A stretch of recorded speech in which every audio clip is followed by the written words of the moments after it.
नमस्कार छात्रों, छात्रों गुरुकुल परभणी ऑनलाइन टीचिंग में आपका स्वागत है। मैं भवाल सर। आज हम कक्षा छठी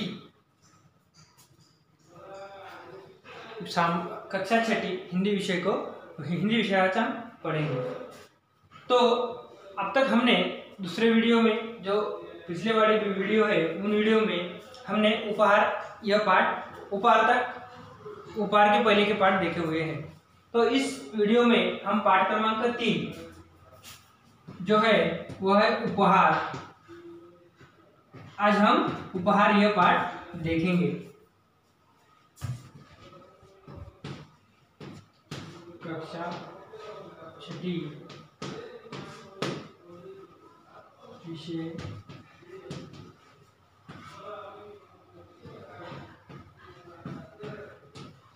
हिंदी। बच्चों, ये जो कहानी है या ये जो पाठ है, इसमें हमें कुछ ज्ञान की बातें बताई हुई। देखो, पाठ में जो प्रस्तुत किया है उसके बारे में पहले मैं थोड़ा बहुत जानकारी पाठ पढ़ने से पहले देता हूँ। प्रस्तुत कहानी में बताया है कि लक्ष्य प्राप्ति के लिए हमें रुचि और लगन होनी चाहिए। लक्ष्य प्राप्ति के लिए हमें रुचि और लगन होनी चाहिए। अब देखो, पहले इस शब्द का मतलब, यानी आपके पाठ का जो नाम है उस नाम का मतलब उपहार। उपहार यानी तोहफा। उपहार यानी तोहफा। तो इनाम, हम उसे इनाम भी कहते हैं। तो इस कहानी में हमें तोहफा कैसे कबूल करना चाहिए या तोहफा किस तरह मिल सकता है, मिलना चाहिए, इसके बारे में भी बताया गया है। देखो, प्रस्तुत कहानी में जो एक बच्चा है उसके बाजू में एक सोनू परी, जिसे हम परी कहते हैं, ठीक है नहीं, सुनहरे पंखों वाली। देखो, एक गांव में ऋत्विक नाम का लड़का रहता था। वह बहुत गरीब था। गांव के पास पुस्तक मेला लगा था। उसने माँ से कहा, मैं भी मेला देखने जाऊंगा। उसकी माँ बोली, देखो, घर में कोई बड़ा नहीं है, तुम अकेले कैसे जाओगे इतनी दूर। तब बेटा कहता है, माँ कहती है, बेटा, मेला देखने की जिद छोड़ दो, चलो दूध पी लो। अपनी माँ की बात सुनकर ऋत्विक उदास हो गया और एक पेड़ के नीचे जाकर बैठ गया। देखो, पाठ के शुरुआत में ही हमें यह बताया है कि ऋत्विक नाम का एक लड़का है जो एक छोटे से गांव में रहता है और वह बहुत गरीब है। और उसके गांव के बाजू में एक पुस्तकों का मेला, इस शब्द का अर्थ आपको पहले ही पता है। आप कक्षा 5वीं में पढ़ चुके हो, जिसे हम मराठी में, हिंदी में यात्रा भी कहते हैं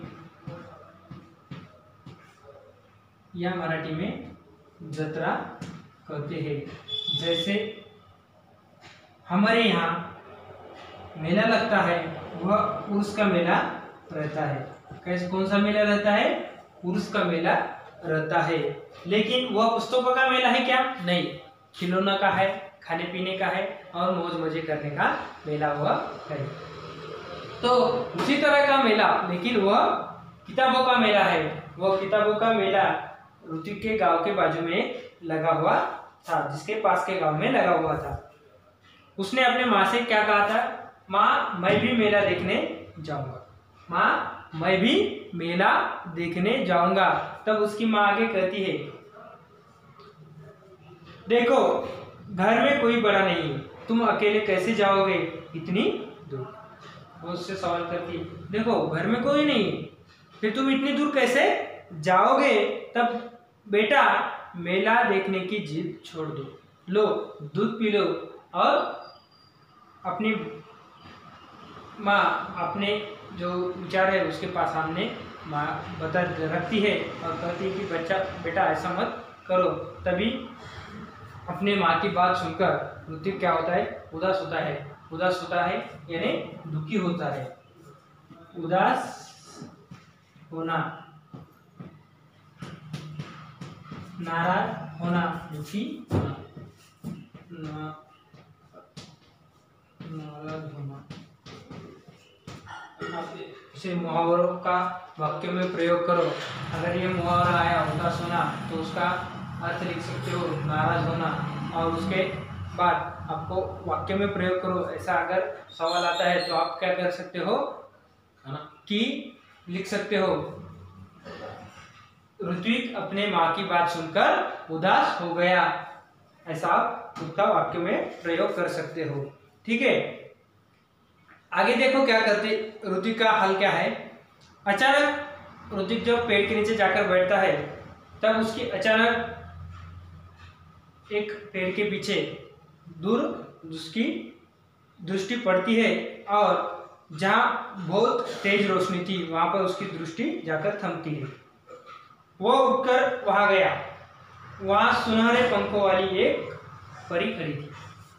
वह दूर एक पेड़ के पीछे एक सुनहरी पंखों वाली परी खड़ी थी। उस तरफ उसकी नजर पड़ी। उसने वहां जाकर वह दृश्य देखा। ऋत्विक ने हैरान होकर उस परी से पूछा, तुम कौन हो? ऋत्विक ने हैरान होकर उस परी से कहा कि तुम कौन हो? वह बोली, मैं परी हूँ, लेकिन तुम यहाँ उदास क्यों बैठे हो? परी से वह सवाल करता है कि तुम कौन हो?